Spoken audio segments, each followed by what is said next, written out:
الحمد لله الذي جعل الشمس والقمر بحسبان والنجم والشجر يسجدان وفصل زمانا على زمان كما فصل مكانا على مكان وإنسانا على إنسان ونشهد أن لا إله إلا الله وحده لا شريك له أما بعد فأعوذ بالله من الشيطان الرجيم بسم الله الرحمن الرحيم الله لا إله إلا هو الحي القيوم لا تأخذه سنة ولا نوم له ما في السماوات وما في الأرض صدق الله العلي العظيم قال النبي عليه الصلاة والسلام من قال لا إله إلا الله مخلصا دخل الجنة أو كما قال عليه الصلاة والسلام بلغ العلا بكماله كشف الدجى بجماله حسنت جميع خصاله صلوا عليه وآله বড় চশমা শরীফ মাতাব্বর জামে মসজিদের উদ্যোগে 2 দিনব্যাপী তাফসীরুল কুরআন মাহফিলের আজ দ্বিতীয় দিনের প্রথম অধিবেশনের দ্বিতীয় পর্যায়ে উপস্থিত সম্মানিত ইসলাম প্রিয় তাওহীদ জনতা ও পর্দার আড়ালে অবস্থানরত আমার দ্বীনী মা ও বোনেরা, আমরা সর্বপ্রথম সেই রব্বুল ইজ্জত রব্বে করিম রহমানুর রহিম মালিক ইয়াউমিদ্দিনের দরবারে লাখ কোটি শুকরিয়া জ্ঞাপন করব, যিনি আপনাকে আমাকে এই ফিতনা ফাসাদের যুগে পৃথিবীর এই ক্লান্তি লগ্নে দ্বীনী মজলিসে বসে কিছু কোরআন ও হাদিসের কথা বলা ও শোনার মতো তৌফিক দিয়েছেন। এই জন্য আমরা সবাই একবার কালিমাতুশ শুকর আদায় করি আলহামদুলিল্লাহ। সম্মানিত সুধী হাজরিন, রব্বে করিম আমাদেরকে সৃষ্টি করেছেন, একটা উদ্দেশ্য আছে কিনা? আল্লাহ রাব্বুল আলামিন 18,000 মাখলুকাতের বেশি মাখলুকাত সৃষ্টি করেছেন। সমস্ত মাখলুকাতের মধ্য থেকে আমাদেরকে শ্রেষ্ঠত্ব দান করেছেন। ওয়ালাকাদ কাররামনা বনি আদম, আমি বনি আদমকে সম্মানিত করেছি। হযরত আদম আলাইহিস সালামকে আল্লাহ তাআলা সম্মানিত করেছেন ফেরেশতাদের সিজদার মাধ্যমে। শুধু হযরত আদমকে সম্মানিত করেছেন এটাই নয়, বরং আল্লাহ রাব্বুল আলামিন বনি আদমকে সম্মানিত করেছেন। এই যে আল্লাহ রাব্বুল আলামিন আমাদেরকে সৃষ্টি করেছেন, এর একটা উদ্দেশ্য আছে। উদ্দেশ্যহীন কোনো কাজ হয় না। আপনি খেতে কামারে কাজ করেন, তার একটা উদ্দেশ্য আছে না? এই রোদের মধ্যে কাজ করেন, মাথার গাম পায়ে ফেলান, এর একটা উদ্দেশ্য আছে যে আমি যে ফসল ফলাবো, এই ফসল বিক্রয় করে যে উপার্জন হবে তাতে আমি আমার সংসারের যাবতীয় খরচ বহন করবো। তা আপনি কষ্ট করেন, এটার কিছু একটা উদ্দেশ্য আছে। আপনি রিক্সা চালান, এর কিছু একটা উদ্দেশ্য আছে যে আপনার পরিশ্রমের ফলে যে আয় আসবে এটা দ্বারা আমি আমার পরিবার যে ব্যয় করবো সেটা বহন করবো। তো উদ্দেশ্যহীন কোনো কাজ হয় না। উদ্দেশ্য ছাড়া যদি কোনো কেউ কাজ করে সেটা হলো পাগলের কাজ। তো রব্বে করিম আমাদেরকে সৃষ্টি করেছেন, তার একটা উদ্দেশ্য আছে। কি সেই উদ্দেশ্য? রব্বে করিম কুরআনে বলেন, ওয়ামা খালাকাতুল জিন্না ওয়াল ইনসা ইল্লা লিয়াবুদুন, আমি মানুষ এবং জিনকে সৃষ্টি করেছি আমার ইবাদতের জন্য। তা আমাদেরকে সৃষ্টি করার যে উদ্দেশ্য, সেই উদ্দেশ্যটা কি? আল্লাহ রাব্বুল আলামিনের ইবাদতের জন্য। কিসের জন্য? একমাত্র আল্লাহ রাব্বুল আলামিনের ইবাদতের জন্য। আল্লাহ রাব্বুল আলামিন আমাদেরকে হায়াত দিয়েছেন, একদিন এই হায়াত শেষ হবে কি হবে না? হবে। আল্লাযী খালাকাল মাউতা ওয়াল হায়াতা লিয়াবলুয়াকুম আইয়ুকুম আহসানু আমালা। আল্লাহ মৃত্যু এবং জীবনকে সৃষ্টি করেছেন এজন্য যে তিনি দেখতে চান তোমাদের মধ্যে কে আছে উত্তম আমল করে আল্লাহর কাছে আসে। তো আল্লাহ আমাদেরকে সৃষ্টি করেছেন কেন? ইবাদতের জন্য। জীবন এবং মৃত্যু এই জন্য দিয়েছেন তিনি দেখতে চান যে আমাদের মধ্যে কে উত্তম আমল করে রব্বে কারীমের নিকট ফিরে আসে। তো এই যে আমাদের জীবন দিয়েছেন, পৃথিবীতে আমাদেরকে পাঠিয়েছেন, এটার একদিন শেষ আছে কি নাই? শেষ আছে।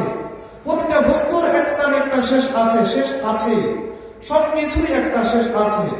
এই যে বিশাল পৃথিবী দেখতে পাচ্ছেন, এই যে অসংখ্য মাখলুকাত দেখতে পাচ্ছেন, সবকিছুর একদিন শেষ আছে।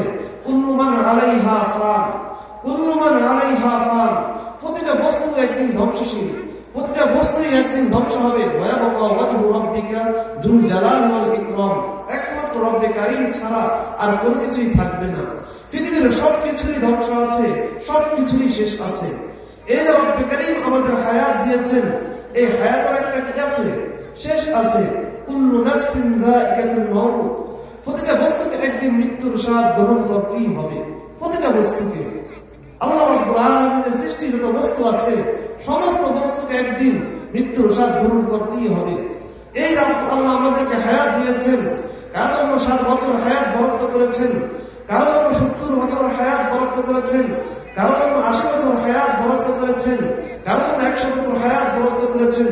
যখন এই বরাদ্দযুক্ত হায়াত শেষ হয়ে যাবে, নির্দিষ্ট সময় এসে যাবে, ইযা যাআতুহুম লা ইস্তাখিরুনা সাআতান ওয়া লা ইস্তাকদিমুন। যখন আমাদের এই নির্দিষ্ট সময়টা এসে যাবে, আজাবুল মুসাম্মা এসে যাবে, তখন আমাদের হায়াতটা শেষ হয়ে যাবে। মালাকুল মউত এসে আপনার আমার প্রাণ পাখিটাকে নিয়ে যাবে। যাবে কি যাবে না? সবাইকেই মৃত্যুর স্বাদ গ্রহণ করতে হবে, সবাইকেই। আপনি পৃথিবীর যে স্থানেই থাকুন না কেন, যে পরিবেশেই থাকুন না কেন, যেটাই থাকুন না কেন, মৃত্যুর ফেরেশতা মৃত্যুদূত আপনাকে পাকড়াও করবে।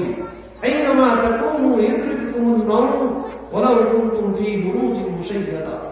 রব্বে কারীম বলছেন আইনামা তাকুনু, তুমি যেখানেই থাকো না কেন, যেখানেই থাকো না কেন, যে অবস্থাতেই থাকো না কেন, ইউদরিকুকুমুল মাউত, মৃত্যুদূত তোমাকে কি করবে? পাকড়াও করবে। তোমার স্থানটা যদি এমন হয়, এত সুরক্ষিত স্থানে যদি তুমি থাকো, যে তুমি এমন একটি বিল্ডিং তৈরি করলে যেখানে পৃথিবীর সমস্ত প্রযুক্তি খাটালে, এমন একটি কক্ষ তৈরি করলে যে কক্ষটি চতুর্পাশ গ্লাস কাঁচ দিয়ে আবদ্ধ, এমন একটি ফাঁক নেই যে একটি সুই তার মধ্যে ঢুকবে, এমন কোন ছিদ্র নাই, পৃথিবীর কোনো কিছু তাতে ঢুকবে এমন কোন জায়গা নাই, কিছু নাই। এত সুরক্ষিত স্থানে যদি তুমি থাকো না কেন, আল্লাহ বলছেন এমন সুরক্ষিত স্থানে তুমি থাকো না কেন, ওয়ালাউ কুনতুম ফী বুরুজিন মুশাইয়াদা, তোমার স্থানটা যদি এমন সুরক্ষিত হয়, সেখানেও মৃত্যুদূত এসে তোমার সাথে সাক্ষাৎ করবে। যেখানেই থাকো না কেন, তুমি তোমার অর্থ দিয়ে, তুমি তোমার ক্ষমতা দিয়ে, তুমি তোমার বুদ্ধি বল দিয়ে এমন এক জায়গা নির্ধারণ করলে যেখানে ভাববে যে মালাকুল মউত আসতে পারবে না, তোমার ধারণা যে মালাকুল মউত এসে তোমাকে নিতে পারবে না, তুমি যে এমন স্থানেও থাকো না কেন, সেখানে এসে মৃত্যুদূত তোমাকে পাকড়াও করবে। তোমার জন্য পৃথিবীর সমস্ত যত উন্নত মানের রয়েছে সমস্ত কিছু তোমার কাছে ব্যয় করা হয়। তুমি যারা আইসিইউতে থাকো অথবা লাইফ সাপোর্টে থাকো, পৃথিবীর উন্নত মানের ডাক্তাররা এসে যদি তোমায় ট্রিটমেন্ট করায়, তোমাকে পৃথিবীতে বাঁচার জন্য তারা সর্বশ্রেষ্ঠ চেষ্টা করে, আর তোমার যদি আজাবুল মুসাম্মা এসে যায়, তোমার যদি নির্দিষ্ট সময়ে এসে যায়, তাহলে পৃথিবীর সমস্ত ডাক্তারদের সমস্ত কিছু বিধা যাবে, কিন্তু তোমার আজাবুল মুসাম্মা এসে যাওয়ার কারণে তোমার প্রাণ পাখিটাকে মালাকুল মউত নিয়ে যাবে। ডাক্তারদের কোনো ওষুধ কাজে আসবে না সেদিন, ডাক্তারদের চেষ্টা সেদিন কোনো কাজে আসবে না যদি তোমার আজাবুল মুসাম্মা এসে যায়। যদি তোমার নির্দিষ্ট সময়টা এসে যায়, পৃথিবীর কোন মানুষের একটুকু সময় নেই যে তোমাকে 1 মিনিট বেশি বাঁচিয়ে রাখবে, আবার পৃথিবীর মানুষের এটাও ক্ষমতা নেই যে তোমার নির্দিষ্ট সময়ের আগে তোমাকে পৃথিবী থেকে বিদায় করে দিবে, একটুও নেই।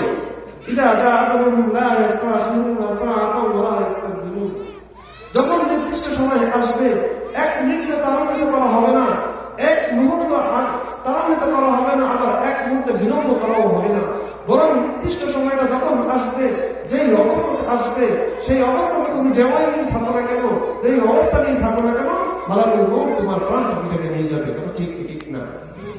সাদ্দাত কিছু নাম আছে চিহ্নিত, আপনার ছিলেন না ফেরাউন, নমরুদ, নমরুদ দাপট দেখিয়েছিল আল্লাহর সাথে, যে সে এতটাই অহংকারী হয়েছিল, এতটাই সে দাপট দেখিয়েছিল, সে আল্লাহর সাথে বিদ্রোহ ঘোষণা করলো, আল্লাহকে মারার জন্য সে আসমানে তীর নিক্ষেপ করলো, যে আল্লাহকে সে সরিয়ে দিয়ে নিজের রাজত্বকে প্রতিষ্ঠা করবে। নমরুদ এরকম এক পর্যায়ে চলে গিয়েছিল, যখন সে আল্লাহ রাব্বুল আলামিনের বিরুদ্ধে দাঁড়িয়েছিল, আল্লাহকে শেষ করার জন্য সে তীর নিক্ষেপ করলো। আল্লাহ রাব্বুল আলামিন কোনো বড় বাহিনী প্রেরণ করেন নাই, হাজার হাজার ফেরেশতা প্রেরণ করেন নাই, বিশাল সৈন্য বাহিনী প্রেরণ করেন নাই, বরং একটা ছোট্ট মাখলুকাত প্রেরণ করলেন। কি মাখলুকাত? তাও আবার পূর্ণ সুস্থ মাখলুকাত নয়, অর্ধেক অপূর্ণাঙ্গ অসুস্থ এক মাখলুকাত প্রেরণ করলেন, একটা ল্যাংড়া মশা প্রেরণ করলেন। তার দাপটটা শেষ হয়ে গেল একটা ল্যাংড়া মশার কবলে পড়ে, সমস্ত দাপট শেষ হয়ে গেল। এই যে নমরুদ আল্লাহ রাব্বুল আলামিনের সাথে চ্যালেঞ্জ করেছিল, সেও বেশি থাকতে পারে না। নমরুদের মতো চ্যালেঞ্জ করেছিল সাদ্দাত। কে? সাদ্দাত বলেছিল, আল্লাহ আমি আপনার তৈরিকৃত জান্নাতে যাব না, আমার যে অর্থ আছে, আমার যে পুঁজি আছে, এটা দ্বারা আমি নিজেই জান্নাত তৈরি করবো। যে আল্লাহর জান্নাতে যেটা অস্বীকার করলো, সে তার কথা মতো একটা জান্নাত তৈরি করলো, নিজের অর্থ দিয়ে একটা জান্নাত তৈরি করলো। যেদিন সে সেই জান্নাতটাকে উদ্বোধন করবে, উদ্বোধনের দিন আসলো, সে এতটুকু কাছে আসলো, যে হাঁটি হাঁটি পা এতটুকু কাছে আসলো, যার এক কদম পা সামনে অগ্রসর হবে, সে তার তৈরি কিন্তু জান্নাতে ঢুকতে পারবে। যখন সে এই সময়ের উপক্রম হলো, এতটুকু কাছে আসলো, তখন মালাকুল মউত হাজির হয়ে গেল। তার জান নেওয়ার জন্য কে হাজির হয়েছে? মৃত্যুদূত মালাকুল মউত। তখন সে অনেক আরজ করলো যে আমাকে একটু সময় দাও, আমাকে একটু সময় দাও, আমি আমার তৈরি কিন্তু জান্নাতের একটু স্বাদ আস্বাদ করতে চাই, আমি আমার জান্নাতটাকে একটু দেখতে চাই। কিন্তু মালাকুল মউত একটাই বললেন, ইজা জা আজলুহুম লা ইস্তাখিরুনা সাআহ, যখন নির্দিষ্ট সময় তোমার এসে গেল, তোমাকে আর একটু সময়ও দেওয়া হবে না, একটু মুহূর্তও দেওয়া হবে না, তোমার নির্দিষ্ট টাইম এসে গেছে, তোমার বরাদ্দকৃত সময় এসে গেছে, সুতরাং তোমার মৃত্যু এখনই হবে। মালাকুল মউত তার জান্নাত নিয়ে গেল, তাকেও সময় দেয় নাই, পৃথিবীর কাউকেই সময় দিবে না। চাই ব্যক্তি যত আল্লাহওয়ালা হোক না কেন, যত বুজুর্গ ব্যক্তি হোক না কেন, আবার চাইছে যত পাপিষ্ঠ ব্যক্তি হোক না কেন, নির্দিষ্ট সময় যখন চলে আসবে আমার আপনার, কাউকে আর এই একটু সময়ও দেওয়া হবে না, কাউকে একটু সময় দেওয়া হবে না। যতই আপত্তি করেন না কেন, যতই বিনয় করেন না কেন, যতই টাকার লোভ দেখেন না কেন, যতই ক্ষমতার লোভ দেখেন না কেন, মালাকুল মউত এগুলো কিছুই গ্রহণ করবে না। নির্দিষ্ট সময়ে আসবে, সমাপ্ত হবে। প্রতিটা বস্তুকেই একদিন মৃত্যুর স্বাদ আস্বাদ করতেই হবে, মৃত্যুর স্বাদ গ্রহণ করতেই হবে। কারণ রব জানিয়ে দিয়েছেন, রব বলে দিয়েছেন, কুল্লু নাফসিন যায়িকাতুল মাউত, প্রতিটা বস্তুকে একদিন মৃত্যুর স্বাদ গ্রহণ করতেই হবে। হযরত মূসা আলাইহিস সালাম কোরআন কারীমে যে নবীর আলোচনা সবচেয়ে বেশি এসেছে, যে নবীর ঘটনা সবচেয়ে বেশি উল্লেখ হয়েছে, সেই নবীর নাম হচ্ছে কি? মূসা কালিমুল্লাহ। কোরআন কারীমে সবচেয়ে বেশি আলোচনা হয়েছে মূসা নবীর ব্যাপারে। তো এই মূসা নবীর যখন মৃত্যু আসলো, মৃত্যুর সময় যখন এসে গেল, মালাকুল মউত যখন সামনে আসলেন, তখন হযরত মূসা আপত্তি জানালেন, মালাকুল মউতকে আপত্তি জানালেন যে আমি যে পরপারে যাব, রবের সামনে দণ্ডায়মান হব, দাঁড়াবো, আমি তো সেই পরকালের প্রস্তুতি এখনো গ্রহণ করতে পারি নাই। ও ভাই, তুমি আমাকে একটু সময় দাও, যেন আমি আমার প্রস্তুতিটা সারতে পারি। পরপারে যাওয়ার জন্য হযরত মূসা আলাইহিস সালাম আপত্তি জানালেন। এই খবর নিয়ে মূসা যে দুনিয়া থেকে বিদায় নিতে চাচ্ছেন না, এই খবর নিয়ে মালাকুল মউত রব্বে কারীমের দরবারে চলে গেল। যখন আল্লাহর কাছে গেলেন, তখন আল্লাহ একটা কথা বলে মালাকুল মউতকে আবার পাঠিয়ে দিলেন যে মূসা আলাইহিস সালামকে গিয়ে বলো যে তার হাত একটা বকরির উপর রাখতে, তার হাতে যত পশম স্পর্শ করবে, সেই পশম পরিমাণ তাকে একটি বছর হায়াত বৃদ্ধি করা হবে, তারপর মউত আসবে। কি মউত আসবে? এই খবর নিয়ে যখন মালাকুল মউত হযরত মূসার কাছে আসলেন, তখন বললেন যে আল্লাহ আপনাকে এই অফার দিয়েছে। যখন মূসা এই অফারটা জানতে পারলেন যে এই হায়াতের পরও একদিন মৃত্যু আসবে, তাহলে বেঁচে থাকেন, আপনি এখনই যাওয়া ভালো। তো তো সবার জন্যই মৃত্যু আছে। মুসা আলাইহিস সালামকে জন্ম যদিও হায়াত বরাদ্দ করার বৃদ্ধি করার একটা অফার আল্লাহ দিয়েছেন, হায়াত বাড়ানোর একটা অফার দিয়েছেন, তারপর মৃত্যুকে নির্দিষ্ট করে রেখেছেন। পৃথিবীর যেই এসেছে আর যে আসবে সবারই মৃত্যুর একটা নির্দিষ্ট সময় আছে। যখন সে সেই নির্দিষ্ট সময়ে আসবে সবারই মরতে হবে, সবারই। কোন নবী এমন নাই যে মৃত্যুবরণ করে নাই, কোন রাসূল এমন নাই যে মৃত্যুবরণ করে নাই। হ্যাঁ, একজন নবী আছে, একজন রাসূল আছে যিনি এখনো মৃত্যুবরণ করেন নাই। তার নাম কি? হযরত ঈসা আলাইহিস সালাম, যিনি এখন মৃত্যুবরণ করেন নাই। তাকে রব্বে কারীম সাত আসমানের উপর উঠিয়ে দিয়েছেন ঠিকই, কিন্তু একদিন তিনিও পৃথিবীতে আসবেন, তিনিও স্বাভাবিকভাবে মৃত্যুবরণ করবেন, তারও মৃত্যু আছে। যদিও এখন মৃত্যুবরণ করেন নাই, কিয়ামতের পূর্বে তিনি পৃথিবীতে আবার আসবেন, তার কি হবে? মৃত্যু হবে। তাই এমন কোন নবী অতিবাহিত পৃথিবীতে হয় নাই যে তার মৃত্যু হয় নাই, এমন কোন আউলিয়া পৃথিবীতে অতিবাহিত হয় নাই আর হবেও না যে তার মৃত্যু হবে না। তো আমরা যারা আছি সবার একদিন মৃত্যু হতেই হবে। তো যখন আমাদের মৃত্যু হয়ে যাবে, আমাদের শেষ ঠিকানা কোথায় হবে? 3.5 হাত মাটির তলে। ওটা ঠিক কি ঠিক না? 3.5 হাত মাটির তলে। আপনি যত বড় বিল্ডিং এর মালিক হন না কেন, আপনি যতই ক্ষমতার মালিক হন না কেন, পৃথিবীর সবচেয়ে বড় বিল্ডিং বুর্জ খলিফা, তার মালিকও যদি আপনি হন না কেন, পৃথিবীর সমস্ত ধনকুবের মালিক যদি আপনি হন না কেন, আপনার যখন মৃত্যু হয়ে যাবে, পৃথিবীতে থাকার সময় শেষ হয়ে যাবে, ঘড়ির কাঁটা থেমে যাবে, তখন আপনার পরিবার, আপনার বন্ধুবর্গ, আপনার এলাকাবাসী কেউ আপনাকে আপনার তৈরিকৃত ঘরে আর রাখবে না। একটা সময়ের পর, জানানো দেওয়ার পর আপনাকে সোজা ঘর থেকে বের করে 3.5 হাত মাটির তলে নিয়ে যাবে। তারা ঠিক কি ঠিক না? যত বড়ই ধন সম্পদের মালিক হোক না কেন, যত বড়ই বাড়ির মালিক হোক না কেন, ওই বাড়ি আপনার চিরস্থায়ী বাড়ি নয়। আপনার চিরস্থায়ী বাড়ি হলো একটাই, সে একটা বাড়ি হলো কি? 3.5 হাত মাটির তল। এটাই হলো চিরস্থায়ী বাসস্থান, এটাই বাস্তবতা, এটাই বাস্তবতা যে 3.5 হাত মাটি ছাড়া আমাদের আর কোথাও যাওয়ার ঠিকানা নাই, চিরস্থায়ী কোনো ঠিকানা নাই। তো যখন আমরা আপনি 3.5 হাত মাটির তলে যাব, আমাদের কাছে দুজন ফেরেশতা আসবেন। কয়জন? সবার কবরে দুজন ফেরেশতা আসবে। চাই সে যত বড় আউলিয়া হোক না কেন, চাই সে যত বড় পাপিষ্ঠ ব্যক্তি হোক না কেন, সবার কবরেই দুজন ফেরেশতা আসবে। খালি এক শ্রেণী মানুষ ব্যতীত, কয় শ্রেণী? এক শ্রেণী মানুষ ব্যতীত সমস্ত ব্যক্তির কবরে প্রশ্ন হবে।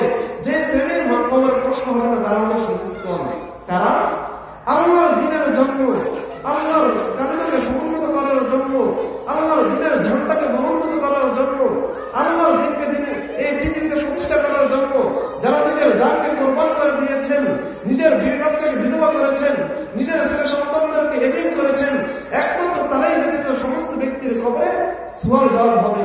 যখন রাসূলকে জিজ্ঞেস করা হলো যে শহীদের কবরে কেন প্রশ্ন করা হবে না, তো রাসূল একটাই উত্তর দিলেন, তাদের প্রশ্ন তরবারির নিচেই হয়ে গেছে। কোথায় হয়ে গেছে? তরবারির নিচেই হয়ে গেছে। সে একবার সাক্ষী দিয়ে দিয়েছে তরবারির তলে গিয়ে, বুলেটের আঘাতে গিয়ে, যে সে এক রব্বে কারীমের উপর ঈমান এনেছে, এক রাসূলের প্রতি সে ভালোবাসা রেখেছে।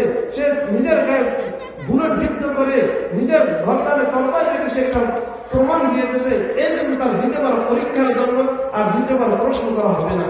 তো শহীদগণ ব্যতীত সমস্ত ব্যক্তির কবরে সুয়াল আর জবাব ভালো হবে, সবার কবরে। পৃথিবীর রীতি হলো যে আপনি যে ভার্সিটিতেই পড়েন না কেন, আপনি যে স্কুলেই পড়েন না কেন, আপনি যে কলেজেই পড়েন না কেন, পৃথিবীর সিস্টেম হলো সাধারণত এই সিস্টেম যে পরীক্ষার আগে কেউ প্রশ্নপত্র পাস করে না। করে?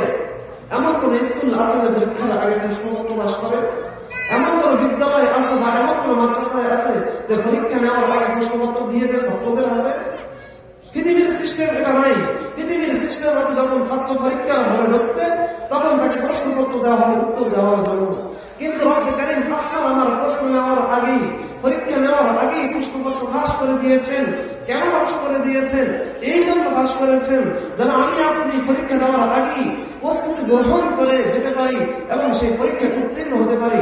দুনিয়ার নিজাম হল পরীক্ষায় যদি কেউ একবার ফেল করে দ্বিতীয়বার পরীক্ষা দেওয়ার চান্স থাকে, পাস হওয়ার চান্স থাকে। কিন্তু পরকালে যে পরীক্ষা নেওয়া হবে সেটা একবারের জন্যই নেওয়া হবে। দ্বিতীয়বার কোন এই সিস্টেম নাই যে একবার তুমি ফেল করেছ দ্বিতীয়বার পরীক্ষা দেওয়ার সুযোগ দেওয়া হবে তুমি উত্তীর্ণ হওয়ার জন্য, এমন কোন সিস্টেম নাই। এই জন্য রব্বে কারীম আমাদেরকে যে পরীক্ষা নেবেন, কবরে যে পরীক্ষা নেওয়া হবে সেই প্রশ্নটা আগেই জানিয়ে দিয়েছেন। কি সেই প্রশ্নপত্র? যখন আমরা মারা যাব, আমাদেরকে কবরে রাখা হবে, আমার আত্মীয় স্বজন কবর থেকে চলে যাওয়া শুরু করবে, দুইজন ফেরেশতা আমাদের কবরে হাজির হবে। কয়জন? দুইজন ফেরেশতা, মুনকার নাকির। এরা এসে আপনাকে আমাকে প্রশ্ন করবে, মান রব্বুকা ওয়া মা দীনুকা ওয়া মান হাদার রাজুল। এই তিনটা যখন প্রশ্ন করবে, মিশকাত শরীফের হাদিসে এসেছে, যখন এই তিনটা প্রশ্ন করা হবে, মুমিন ব্যক্তি তিনটার উত্তর দিতে পারবে। এই মুমিন ব্যক্তি, পুণ্যবান ব্যক্তি তিনটার উত্তর দিতে পারবে। কিন্তু পক্ষান্তর পাপিষ্ঠ ব্যক্তি, গুনাহগার ব্যক্তি আর কাফের ব্যক্তি, যখন তাকে এই তিনটা প্রশ্ন করা হবে, তখন তার মধ্যে একটাই কথা বের হবে, হা হা লা আদরি, হায় হায় আমি জানি না। কি বের হবে? পাপিষ্ঠ এবং কাফের ব্যক্তিরা বলবে, লা আদরি, আমি জানি না, এই প্রশ্নের উত্তর আমি জানি না। তো প্রশ্নের উত্তর যদি আমাদের দিতে হয়, তাহলে পুণ্যবান ব্যক্তিদের মধ্যে আমাদের থাকতে হবে। পুণ্যবান ব্যক্তি যখন প্রশ্নগুলোর উত্তর দিতে পারবে, তখন তাকে জিজ্ঞেস করা হবে, তুমি এই প্রশ্নের উত্তর কিভাবে জেনেছো? কিভাবে জেনেছো? তখন পুণ্যবান ব্যক্তি বলবে, নেককার ব্যক্তি বলবে যে দুনিয়াতে আমি আল্লাহর কালামুল্লাহ পড়েছি, আল্লাহর কিতাব পড়েছি, সেখান থেকে আমি এই উত্তর পেয়েছি। তো এই উত্তর জানতে হলে কিতাবুল্লাহর সাথে আমাদের সম্পর্ক রাখতে হবে কি হবে না? কোরআনের সাথে সম্পর্ক রাখতে হবে কি হবে না? ভাই, দামি বস্তুর সংস্পর্শে যদি কোনো দামি বস্তু আসে, তাহলে তা মূল্যবান হয়ে যায়। দামি বস্তুর সংস্পর্শে যদি কোনো কিছু আসে, সেটাও দামি হয়ে যায়। বুঝুন, একই খোলায় ইটের ভাটা আছে না, একই ইটের ভাটায় ইট তৈরি হয়। একটা ইট যদি রাস্তায় লাগে, পক্ষান্তর আরেকটা ইট যদি মসজিদে লাগে, তাহলে দামি কোনটা? যদি রাস্তা ভাঙতে আসে, আপনারা কি ভাড়া দেবেন? কিন্তু পক্ষান্তর মসজিদে যদি কেউ আক্রমণ করতে আসে, তখন আপনারা কি করবেন? ইমানের জোরে বলিয়ান হয়ে আপনারা ভাড়া দিতে আসবেন। ইটটা তো একই ভাটা, কিন্তু দামি হলো কেন? দামি জিনিসের সংস্পর্শে আসার কারণে, দামি জিনিসের স্পর্শে আসার কারণে বস্তু দামি হয়ে গেছে। 60 টাকা গজের এক গজ কাপড় যদি মাটিতে পড়ে থাকে, আপনি কি চুমা দিবেন? দিবেন না। হাজার হাজার টাকা দামে আপনার গায়ের জামা, এটা যদি মাটিতে পড়ে যায়, চুমা দিবেন না। কিন্তু মাত্র 60 টাকা দামের কাপড় যদি কোরআন শরীফের স্পর্শে আসে, গেলাপ হয়ে যায়, এটা যখন কোরআনের সাথে লেগে যাবে, তখন এটার দাম বেড়ে যায় কি বেড়ে যায় না? এটার দাম বেড়ে যায়, কারণ দামি জিনিসের সংস্পর্শে এসেছে। দামি জিনিসের সংস্পর্শে এসেছে। যখন এই 60 টাকা দামের কাপড়টা মাটিতে পড়ে যাবে, লেবু কি চুমা দিবেন কি দিবেন না? কেন দিবেন? দামি জিনিসের সংস্পর্শে আসার কারণে। যদি আমাদেরকে দামি হতে হয়, তাহলে আমাদেরকেও দামি জিনিসের সংস্পর্শে আসতে হবে। দামি কোরআন দামি কি দামি না? কোরআন দামি কি দামি না? তো প্রশ্নের উত্তরগুলো কোরআন থেকে আমাদের জানতে হবে কি হবে না? জানতে হবে, কারণ এই প্রশ্ন আমার আপনার কবরে হবে। তো এই তিনটা প্রশ্নের উত্তর আমাদেরকে কোরআন থেকে জানতে হবে। প্রথম প্রশ্ন করবে, মালাকুল মউত, মার রব্বুকা, তোমার রবকে। মার রব্বুকা, তোমার রবকে। এই যে রব্বে কারীম তোমাকে পৃথিবীতে পাঠিয়েছে, তোমাকে এত হায়াত দিয়েছে, 60-70 বছর তোমাকে হায়াত দিয়েছে, তোমার জন্য এত রিজিক দিয়েছে, তোমার জন্য এত রিজিক দিয়েছে, তোমাকে এত নিয়ামত দিয়েছে, যে নিয়ামতের গণনা যদি বলতে শুরু করো, তাহলে তুমি এত নিয়ামত দান করেছে যে এই নিয়ামত যদি তুমি একটা একটা করে গণনা করতে শুরু করো, ও বাংলা তুমি গণনা করে শেষ করতে পারবে না। এত নিয়ামত দিয়ে আল্লাহ আমাদেরকে পরিপূর্ণ করে দিয়েছেন, এত এত নিয়ামত দিয়েছেন যে পৃথিবীতে তোমাকে এত নিয়ামত দিয়েছে যে রব, তুমি কি সেই রবকে চিনো? বলো, আমার রব তো তোমার রবকে। কি দিবেন সেদিন পরিচয় যদি রবকে না চিনেন?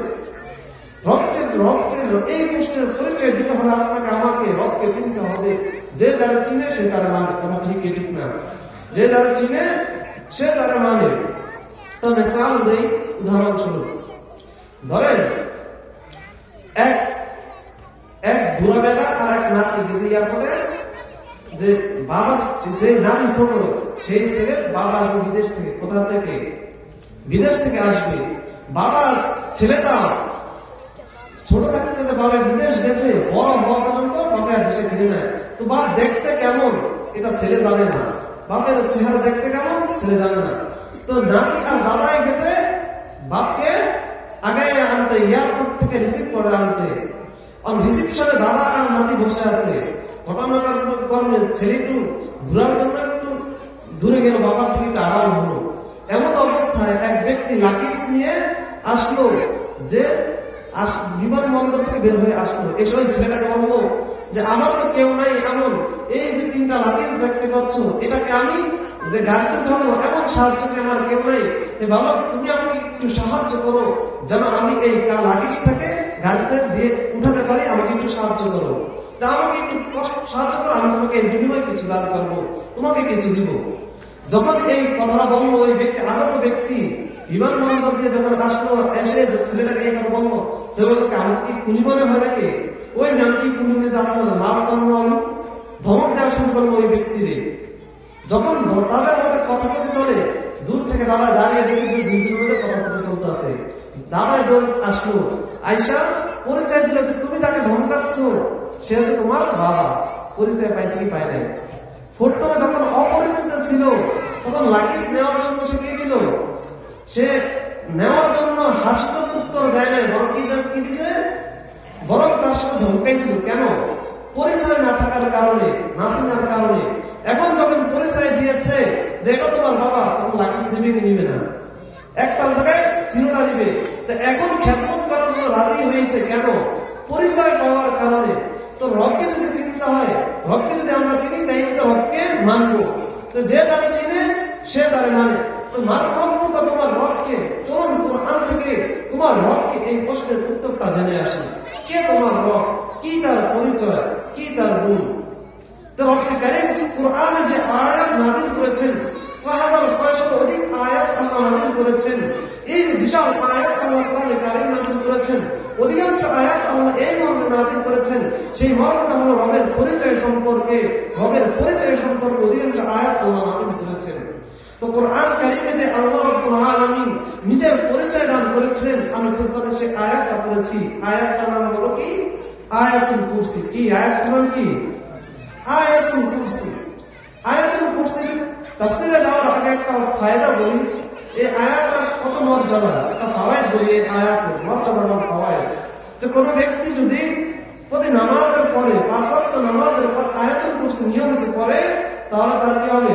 তার মধ্যে আর জান্নাতের মধ্যে যে একটা পার্টিশন থাকে, যে একটা বেড়াতাম, সেটা হলো মৃত্যু। অর্থাৎ আপনি মৃত্যু গ্রহণ করতে দেরি, আপনি জান্নাতে যেতে দেরি নেই। এত বড় ফজিলতপূর্ণ আয়াত।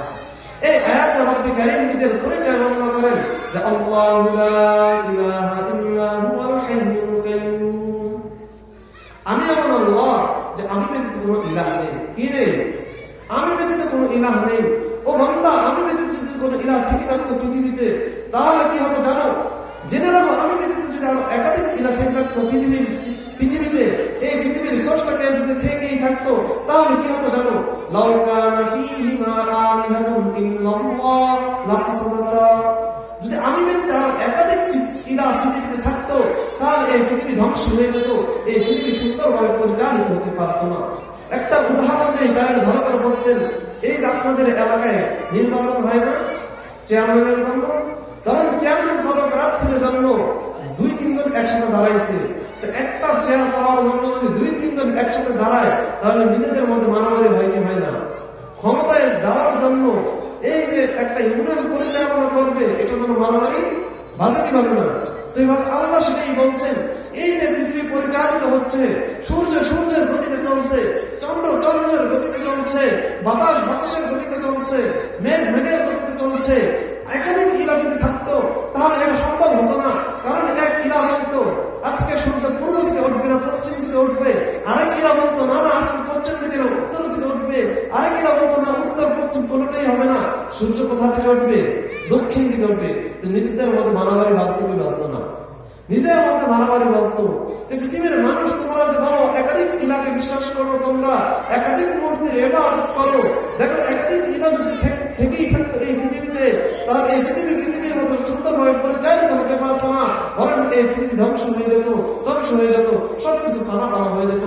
এই জন্য আল্লাহ বলেন লাউ কানা ফীহিমা আলিহাতুন ইল্লাল্লাহ লাফাসাদাতা, যে এক আল্লাহর যদি একাধিক ইলাহ থেকেই থাকতো, তাহলে পৃথিবী ধ্বংস হয়ে যেত। দ্বিতীয় পরিচয় দেন আল হাইয়্যুন, আমি চিরঞ্জীব। প্রথমে বললেন আমি এমন আল্লাহ যে আমি কোনো ইলাহ নেই। দ্বিতীয় পরিচয় দিলেন আল হাইয়্যুন, আমি চিরঞ্জীব। ও পৃথিবীর মানুষ, আমার সৃষ্টি পৃথিবীতে যাই রয়েছে, কোনো কিছুই চিরঞ্জীবী নয়, কোনো কিছুই চিরঞ্জীবী নয়। প্রতিটা বস্তু একদিন ধ্বংসশীল। এই বিশ্বটা একদিন ছিল না, এখন আজ ভবিষ্যতেও থাকবে না। কিন্তু আমি এটা আগেও ছিলাম, এখন আজ ভবিষ্যতে থাকবো। কারণ আল হাইয়্যুন, আমি চিরঞ্জীব। বলেন যারা মূর্তির পূজা করে, মূর্তিকে চির চিরদিন থাকবে? যারা সূর্যের পূজা করে সূর্য চিরস্থায়ী থাকবে? যারা চন্দ্র পূজা করে চন্দ্র চিরদিন থাকবে? কিছুই থাকবে না, কারণ কুল্লুমান আলাইহা ফান, প্রতিটা বস্তুই ধ্বংসশীল। এই যে আপনি পাহাড় পর্বত দেখতে পাচ্ছেন, সুবিশাল নদী দেখতে পাচ্ছেন, সমুদ্র দেখতে পাচ্ছেন, এই তারকারা যে দেখতে পাচ্ছেন, সবকিছুই একদিন ধ্বংস হয়ে যাবে, সবকিছুই একদিন শেষ হয়ে যাবে। আল্লাহ বলছেন কোনো কিছুই চিরস্থায়ী নয়, আমি এমন ইলাহ, আমি চিরস্থায়ী। দ্বিতীয় পরিচয় দিলেন আল হাইয়্যুন, আমি চিরস্থায়ী। তৃতীয় পরিচয় দিলেন কি? তৃতীয় পরিচয় বলতেছেন লা তাখুযুহু সিনাতুন ওয়ালা নাওম। এই যে আমি আসমান এবং জমিন পরিচালনা করি, এগুলো পরিচালনা করার জন্য আমার ঘুমও আসে না, ক্লান্তি নিদ্রাও আসে না, তন্দ্রও আসে না, নিদ্রাও আসে না, অর্থাৎ কি একটু জিমাইও না, ঘুমেরও প্রয়োজন হয় না, একটু জিমানোর প্রয়োজনও আসে না। আমরা যখন বেশি কাজকর্ম করি ক্লান্ত হই না, যখন অধিক কাজ করি ক্লান্ত হই। এই ক্লান্তিকে দুরুপয়োগ করার জন্য আমরা কি করি? আমাদের ঘুমের প্রয়োজন হয়। আমরা যদি নিয়মিত না ঘুমাই, একটা সুস্থ সবল মানুষ নিয়মিত যদি ৬-৭ ঘন্টা না ঘুমায়, তাহলে সে কি হবে? পাগল হয়ে যাবে, ব্রেনার কাজ করবে না। তা আমাদের কষ্ট লাঘব করার জন্য আমাদের ঘুমের প্রয়োজন হয়। আল্লাহ বলছেন এই যে আমি আসমান এবং জমিন পরিচালনা করছি, এগুলো পরিচালনা করতে আমার নিদ্রারও প্রয়োজন হয় না, তন্দ্রারও প্রয়োজন হয় না। তারপর আল্লাহ নিজের পরিচয় দিয়েছেন লাহু মা ফিস সামাওয়াতি ওয়া মা ফিল আরদ, লাহু মা ফিস সামাওয়াতি ওয়া মা ফিল আরদ। আসমান এবং জমিনে যা দেখতে পাচ্ছ এগুলো সব কার? আমার। কিছুই তোমাদের নয়। তুমি দাবি করছো এটা তোমার, তুমি দাবি করছো এটা তোমার, কিছুই তোমার নয়। তারপর আল্লাহ পরিচয় দিয়েছেন মান যাল্লাযী ইয়াশফাউ ইনদাহু ইল্লা বিইজনি। কে আছে এমন যে আমার অনুমতি ব্যতীত আমার সাথে সুপারিশ করবে? হাসরের ময়দান খুব ভয়াবহ হবে, জমিনটা হবে তামার আর সূর্য থাকবে এক হাত মাথার নিচে। এতই ভয়াবহ অবস্থা থাকবে। আল্লাহ সমস্ত ক্রোধ নিয়ে সেদিন থাকবেন, বলবেন লিমানিল মুলকুল ইয়াউম, আজকে রাজত্বকার। ওরা ফেরাউন তুই তো বলেছিস আনা রাব্বুকুমুল আ'লা, আমি বড় রব। ওরা নমরুদ তুই তো বলেছিস তুই বড় রব। বল আজকের দিনের মালিককে, লিমানিল মুলকুল ইয়াউম, আজকে দিনের মালিককে। আল্লাহ আবার ঘোষণা দিয়ে বললেন লিল্লাহিল ওয়াহিদিল কাহ্হার, বলেন সেদিনের মালিককে।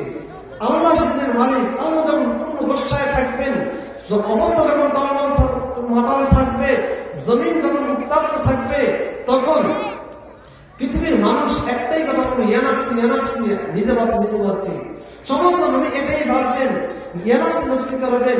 হাসরের ময়দানে বিভীষিক অবস্থায় দেখে কার সাহস হবে না। আল্লাহ সেই অবস্থার কথা বলছেন যে কে আছে আমার অনুমতি ব্যতীত সেদিন আমার সুপারিশ করবে, আমার সামনে সুপারিশ করবে? কার আছে যে আমি অনুমতি দিব না? এমন কি সাহস বলবে আল্লাহ একে জান্নাতে দেন, একে জাহান্নামে দেন? এমন কি আছে বাবা আমার অনুমতি ব্যতীত আমার সাথে সুপারিশ করবে? এই হাসরের ময়দানে কারা সুপারিশ করবে? রাসূলুল্লাহ সাল্লাল্লাহু আলাইহি ওয়াসাল্লামের এক হাদিস, আনাস ইবনে আফফান রাদিয়াল্লাহু তাআলা আনহু قال قال رسول الله صلى الله عليه وسلم يشفع يوم القيامة ثلاثة الأنبياء ثم العلماء ثم الشهداء। হাসরের ময়দানে আল্লাহ অনুমতি দিবেন, কাদেরকে অনুমতি দিবেন এই ব্যাপারে নবী করিম বলেন যারা আম্বিয়া, এক নম্বরে সুপারিশের অধিকার হবে কারা? নবীগণ। কারা? নবীগণ। হযরত আদম থেকে নিয়ে রাসূলুল্লাহ সাল্লাল্লাহু আলাইহি ওয়াসাল্লাম পর্যন্ত যত নবী এসেছেন, সমস্ত নবীকে আল্লাহ রাব্বুল আলামিন প্রথমে সুপারিশের অনুমতি দান করবেন। যখন নবীকে এই মর্যাদা দান করবেন, তারপর নবীর পরে কাদেরকে এই মর্যাদা দান করবেন? সেই পর্যায়ে হচ্ছে আল উলামা। কারা? সুম্মাল উলামা, দ্বিতীয় নম্বর উলামা। নবীর পরে যে এই মর্যাদায় ভূষিত হবে সেই শ্রেণীর লোক কারা? উলামা। কেন আমাদেরকে এই মর্যাদা দান করা হবে? রাসূলুল্লাহ সাল্লাল্লাহু আলাইহি ওয়াসাল্লাম বলেন ইন্নাল উলামা ওয়ারাসাতুল আম্বিয়া ওয়া ইন্নাল আম্বিয়া লা ইওয়ারিসু দিনারান ওয়ালা দিরহামা ওয়ারাসাতুল ইলমা। যে নবীগণ হলো আর উলামাগণ হলো নবীর ওয়ারিস। কার ওয়ারিস? নবীর ওয়ারিস। আর কোন নবী টাকা দিরহাম দিনার রেখে যান না, বরং রেখে যান কি? ইলম। আমাদের নবী আমাদের জন্য যে ওয়ারিস রেখেছেন সেটা কি? কোরআন ও হাদিসের ওয়ারিস। উলামা ইকরাম হলো নবীর ওয়ারিস, নায়েবে রাসূল। উলামাদের মর্যাদা এমন যে নবীর আল্লাহ রাসূল একটি হাদিসে বলেন, হাদিসটা আবু দাউদে এসেছে এবং হাদিসটা মিশকাত শরীফে বর্ণনা হয়েছে। হাদিসটা হচ্ছে রাসূলুল্লাহ সাল্লাল্লাহু আলাইহি ওয়াসাল্লাম يقول من سلك طريقا يطلب فيه علما سلك الله به طريقا طرق الجنة وإن الملائكة لا تضع أجنحتها ريزا لطالب العلم وإن المعالم لا يستغفر له من السماء وما في الأرض والحيتان في جوف الماء وإن فضل العالم على العابد كفضل القمر ليلة البدر على سائر الكواكب وإن العلماء ورثة الأنبياء وإن الأنبياء لم يورثوا دينارا ولا درهما ورثوا العلما। তো নবী করিম সাল্লাল্লাহু আলাইহি ওয়াসাল্লাম এই হাদিসে বলেন যে ইন্না ফাজলাল আলিমি আলাল আবিদ, যে আলিমের মর্যাদা আবিদের উপর হলো কাফাজলিল কমরিল লাইলাতুল বদরি আলা সাইরিল কাওয়াকিব, যে পূর্ণিমার রাত চন্দ্র যেমন সমস্ত তারকার উপর শ্রেষ্ঠত্ববান, ঠিক তেমনিভাবে একজন আলিমের মর্যাদা হলো একজন আবিদের উপর ঠিক তেরকম। একজন আলিমের সম্মান কতটুকু, শয়তান হাজার আবিদকে ধোঁকা দিতে পারে, কিন্তু একজন আবিদকে হাজার আবিদকে ধোঁকা দিতে পারে, কিন্তু একজন আলিমকে ধোঁকা দিতে তার খুবই কষ্ট লাগে। তা আমার কথা না, হাদিসের কথা। রাসূল বললেন যে রাসূলুল্লাহ সাল্লাল্লাহু আলাইহি ওয়াসাল্লাম বলেন আশুদ্ধ হাদিসটা মনে হচ্ছে না, যে একজন আলিমকে ধোঁকা দেওয়া শয়তানের উপর কি অধিক 100 আবেদের মতো আবেদকে ধোঁকা দেওয়ার থেকেও কঠিন। তা আলেমের অনেক মর্যাদা রয়েছে। যারা আলেম নয় তাদের সম্মানার্থে, শুধু আমার এখনো আলেম হয় নাই, আলেম হওয়ার পথে তাদের সম্মানার্থে ফেরেশতারা কি বিছিয়ে দেয়, পাখা বিছিয়ে দেয়, নূরের পাখা বিছিয়ে দেয়। এত মর্যাদা আলেমদের। রাসূল নবীদের যে মর্যাদা, ইবনে আব্বাস থেকে হাদিস বর্ণিত হয়েছে যে নবীদের যে মর্যাদা, উম্মতের উপর সমস্ত উম্মতের দায়িত্ব হলো একজন আলেমকে সেই মর্যাদা দেওয়া। আজকে আলেমদের মর্যাদা না দেওয়ার কারণে, আলেমদের মর্যাদা আমরা না জানানোর কারণে সেই 2018 সালে একবার ইস্তেমার ময়দানে বর্বর হামলা চালিয়েছে আলেমদের উপর, আলেমদেরকে রক্তে রক্তাক্ত করেছে। আবার 2024 এসেও আলেমদের মর্যাদা না জানার কারণে আবারও সেই দুঃসাহসী কাজ দেখিয়েছিল একদম তাবলীগী মার্কা। দেখিয়েছে কি দেখায় না, আলেমদের উপর হাত দিয়েছে। আলেম কারা? নবীর ওয়ারিস। নবীওয়ালা কাজ যারা করে তাদেরকে বলা হয় আলেম। এই আলেমদের ব্যাপারে আল্লাহ রাব্বুল আলামিন বলে ইন্নামা ইয়াখশাল্লাহু মিন ইবাদিহিল উলামা। ইন্নামা এটা সীমাবদ্ধতা বোঝায়, সীমাবদ্ধতা। অর্থাৎ এই আয়াতের অর্থ হবে যে একমাত্র আল্লাহকে ভয় করে আলেম এবং জ্ঞানীরাই। কারা? আলেম এবং জ্ঞানীরাই। কারণ ইন্নামা সীমাবদ্ধ বোঝানোর জন্য আসে। তা আলেমের মর্যাদা আল্লাহ দিয়েছেন, আল্লাহ রাসূল দিয়েছেন। যারা আলেমের সাথে দুশ্মনী করে, যারা আলেমের সাথে বেয়াদবি করে, তারা যারা শয়তান সন্তান। এটা আমার কথা না, এটা আমি কোরআন থেকে দলিল দিচ্ছি। রাসূলুল্লাহ সাল্লাল্লাহু আলাইহি ওয়াসাল্লামের যুগে একজন ব্যক্তি ছিল, তার নাম ছিল ওয়ালিদ ইবনে মুগীরা। নাম কি? ওয়ালিদ ইবনে মুগীরা। সে ছিল অনেক ধনবান্দা। তার ধন কতটুকু ছিল যে তৎকালীন যুগে 1 কোটি দিনারের মালিক ছিল। আর ইবনে আব্বাস বলেন যে সে এতটুকু ধনী ছিল, তার ধন মক্কা থেকে তায়েফ পর্যন্ত ছিল। এত ধনীবাদী ব্যক্তি ছিল। এই ওয়ালিদ ইবনে মুগীরার সামনে যখন রাসূলুল্লাহ সাল্লাল্লাহু আলাইহি ওয়াসাল্লাম ইসলামের দাওয়াত পেশ করলেন, তখন সে রাসূলুল্লাহ সাল্লাল্লাহু আলাইহি ওয়াসাল্লামের সাথে বেয়াদবি করলো। কি করলো? পাগল করে গালি দিল, বেয়াদবি করলো। যাতে রাসূলুল্লাহ সাল্লাল্লাহু আলাইহি ওয়াসাল্লাম খুবই মনক্ষুণ্ণ হলেন, খুবই কষ্ট পেলেন। তখন আল্লাহ তাআলা সূরা কালামের কিছু আয়াত তখন নবী করিম সাল্লাল্লাহু আলাইহি ওয়াসাল্লামের উপর নাযিল করেন। সেই নাযিলকৃত আয়াতের মধ্যে ওয়ালিদ ইবনে মুগীরার 9টি দোষ বর্ণনা করেন। 9টি দোষের মধ্যে অন্যতম যে দোষটি বর্ণনা করেন সে উতুল্লিম বা'দা যালিকা যালিম। 9 নম্বর দোষ বললেন অতিপর সে কি? যার সন্তান যে নবীর সাথে বেয়াদবি করে, তার সার্টিফিকেট কোরআন দিচ্ছে সে নবীর সাথে বেয়াদবি করে। সে কি সন্তান? যার সন্তান। সন্তান যদি ভালো হয়, চাই সে খ্রিস্টান হতে পারে, চাই সে হিন্দু হতে পারে, যে ধর্মেরই হোক না কেন, বইতে বাবা মার মিলনে যদি সন্তান আসে, সেই সন্তান কখনো আলেমদেরকে গালি দিতে পারে না, নবীকে গালি দিতে পারে না। আলেমকে গালি দিলে তারা কিভাবে যার সন্তান, একটা অধ্যায় বর্ণনা করছি, একটা ঘটনা বর্ণনা করছি। ইমামে আযম আবু হানিফা রাহিমাহুল্লাহর যুগের ঘটনা। একদিন ইমামে আযম আবু হানিফা রাহিমাহুল্লাহ একটা মাঠের পাশে দরস দিচ্ছেন। সেই দরসে রয়েছেন ইমামে আযম, ইমামে আবু ইউসুফ, ইমামে মুহাম্মদ, তার ছাত্র রয়েছেন। তো সেখানে যখন ইমামে আযম আবু হানিফা রাহিমাহুল্লাহ দরস দিচ্ছেন ছাত্রদেরকে নিয়ে, মাঠের পাশে আরেকটা পাশে কিছু ছেলে পেলে বল খেলছিল। কি খেলছিল? বল খেলছিল। ছোট বাচ্চারা বল খেলছিল। ঘটনাক্রমে একটা বার ইমাম আবু হানিফা রাহিমাহুল্লাহ দরসে এসে পড়লো। বাচ্চারা যখন বল মারি দিল, বলটা এসে ইমাম আবু হানিফা রাহিমাহুল্লাহ দরসে এসে পড়লো। এখন কোন বাচ্চার এই সাহস হয় না যে ওই দরস থেকে বলটা নিয়ে আসবে, কারণ তারা জানে ইমামে আজমকে, তারা জানে ইমামে আবু ইউসুফকে, তারা জানে ইমামে মুহাম্মদকে। এই যে তারা যে জানলো, এই জন্য কোন বাচ্চার সাহস হয় না বলটা নিয়ে আসবে, সবাই দাঁড়ায় রয়েছে। ঘটনাক্রমে একটা ছেলে সে সাহস দেখালো যে বলটা আমি আনবো। সে বুক তুলে সেই জলসার কাছে গেল যেখানে ইমাম আবু হানিফা দরস দিচ্ছেন। সে কি করলো, অহংকার দেখে নিজের কাঁধে কেমন উঠে এই মৌলবীর আবার কি বলটা আনবো। মৌলবীকে হেয় প্রতিপন্ন করে যখন বলটা সে আনলো, তখন ইমাম আজম বললেন খোঁজ নিয়ে দেখো এটা যার সন্তান ছাড়া আর কিছুই নেই। তার সাথে সঙ্গীদেরকে বললেন খোঁজ নিয়ে দেখো এটা যার সন্তান। যখন এই কথা বললো, লোকেরা গেল তার পরিচয় জানার জন্য, দেখতে হলো ঠিকই যার সন্তান। যখন ইমাম আজম আবু হানিফাকে জানানো হলো যে আপনি কি করে জানলেন যে এই যার সন্তান, তখন ইমাম আজম ওই ওয়ালিদ ইবনে মুগীরার ঘটনাকে বললেন যে ওয়ালিদ ইবনে মুগীরা যে বেয়াদবি করেছিল তার উপর কোরআন বলেছে ওয়াকুল্লিন বা'দা যালিকা জালিম, জালিম যারা যার সন্তান তারাই একমাত্র বেয়াদবি করার দুঃসাহস রাখে। যেহেতু এই বাচ্চা নবী নায়েবে নবীকে বেয়াদবি করেছে, নায়েবে রাসূলের সাথে বেয়াদবি করেছে, কারণ এই নায়েবে রাসূল তো রাসূলেরই কাজ করে, তাহলে বুঝা গেল এটা যার সন্তান।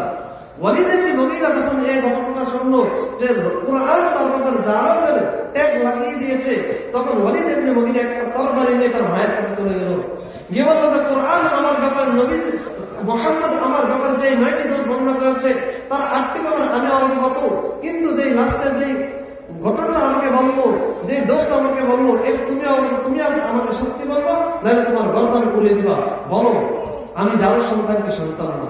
যখন গর্দানে তরবার ধরলো, তখন ওয়ালিদ ইবনে মুগীরার মা বললো যে বাবা ঘটনা সত্য, তোর বাবা হচ্ছে ধনকু, এই যে ধন সম্পত্তি তোর বাবা হচ্ছে না পুরুষ, কি পুরুষ, কাপুরুষ, বুঝলেন তো, মানে যার কাম শক্তি নাই। তোর বাবার এত ধন সম্পদ হাতছাড়া হয়ে যাবে, ওয়ারিস না থাকলে কেউ নিয়ে যাবে, এটা আমি বরদাস্ত করতে পারি নাই। তোর বাবা কাপুরুষ হওয়ার কারণে, কাম না থাকার কারণে আমি অমুক রাখালের সাথে সহবাস করি, যার ফলশ্রুতিতে তুই পৃথিবীতে এসেছিস, এটা বাস্তব কথা, তুই যাস। তো যারা নবীর সাথে বেয়াদবি করে, নায়েবে রাসূলের সাথে বেয়াদবি করে, তারা কি, তারা জারজ। এটা কোরআনের সার্টিফিকেট, রাসূলের সার্টিফিকেট। যার সন্তান ছাড়া এত বড় তার দাওয়াত হতে পারে না যে নায়েবে রাসূলের সাথে সে বেয়াদবি করবে। নায়েবে রাসূলের সাথে বেয়াদবি করার দাওয়াত ক্ষমতা অন্য কারো হতে পারে না। বৈধ পরিবার সন্তানের এই দাওয়াত হতে পারে না যে একজন নায়েবে রাসূলের সাথে সে বেয়াদবি করবে, নায়েবে রাসূলের সাথে সে কটাক্ষ করবে। তো নবী আলেমদের মর্যাদা দিয়েছেন স্বয়ং আল্লাহ, আলেমদেরকে মর্যাদা দিয়েছেন আল্লাহ রাসূল। আজকে সেই আলেমদেরকে নিয়ে কি করছে, আলেমদের গায়ে হাত দিচ্ছে, আলেমদের গায়ে হাত দিচ্ছে, তাদের হাত কাঁপে না। কতটুকু কলিজার তলায় এরকম হয় যে আলেমরা দিনের কাজ করছে, আজ তারাই বলছে যে আলেমরা আমার দিনের কাজ বুঝে কি, আমরা 3 শিলা দিয়ে তাদের থেকে বেশি বুঝি। কয় শিলা দিয়া? 3 শিলা দিয়ে বেশি বুঝে। আলেমরা কেমন, এই আলেমরা যদি দুনিয়াতে না থাকতো তাহলে এই পৃথিবীতে কি থাকবে না, ইসলাম থাকবে না। হাদিসের কথা যা নবী বলেন যে আল্লাহ এলেমকে ছিনে উঠিয়ে নেবেন না, বরং আলেমদেরকে উঠিয়ে নেবেন। কাদেরকে উঠিয়ে নেবেন? এলেম ছিনে উঠিয়ে নেবেন না, বরং আলেমদেরকে উঠিয়ে নেবেন। আলেমরা উঠে যাওয়ার কারণে তখন পৃথিবীতে অন্ধ অন্ধকে শিক্ষা দিবে, অন্ধ অন্ধকে শিক্ষা দিবে, তখন ফিতনা ফাসাদে পৃথিবী ভরে যাবে, পৃথিবীটা ধ্বংস হয়ে যাবে।